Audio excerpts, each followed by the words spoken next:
ចាពុកម៉ែបងប្អូននេះគឺជាម៉ាស៊ីនច្រកទឹកអូតូទំនើប 3 in 1 ដែលក្រុមហ៊ុនយើងខ្ញុំបានធ្វើការដំឡើងឲ្យរួចរាល់ចំនួន2គ្រឿងជូនអតិថិជនដែលមានទីតាំងនៅក្នុងក្រុងប៉ោយប៉ែត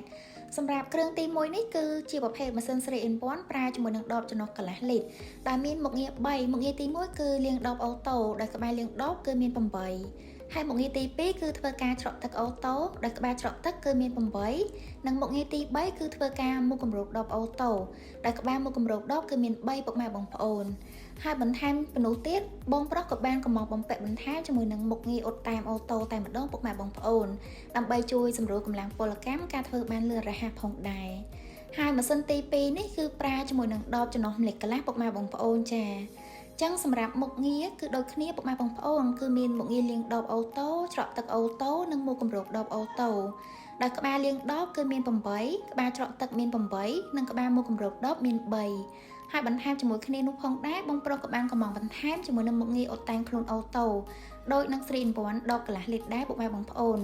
ចំពោះការប្រើប្រាស់ចាម៉ាស៊ីនច្រកស្វ័យប្រវត្តិអូតូបែបនេះ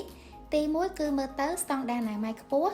ទី2គឺចំណេញកម្លាំងពលកម្មទី3ការផលិតចាលឿនរហ័សទាន់ពេលវេលាក្នុងការប្រើប្រាស់ប្រភេទម៉ាស៊ីនច្រកអូតូនេះផងដែរចាក្រុមហ៊ុនយើងខ្ញុំសូមគោរពអរគុណដល់បងប្រុសដែលជាអតិថិជនយ៉ាងជ្រាលជ្រៅដែលបងប្រុសបានជឿទុកចិត្តក្រុមហ៊ុនយើងខ្ញុំទាំងការទិញប្រព័ន្ធម៉ាស៊ីនទាំងការរៀបចំដំឡើងពីខាងក្រុមហ៊ុនយើងខ្ញុំចា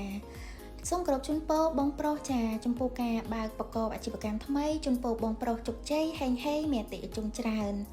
ដូច្នេះបើសិនជាពុកម៉ែបងប្អូនដែលកំពុងតែស្វែងរកក្រុមហ៊ុន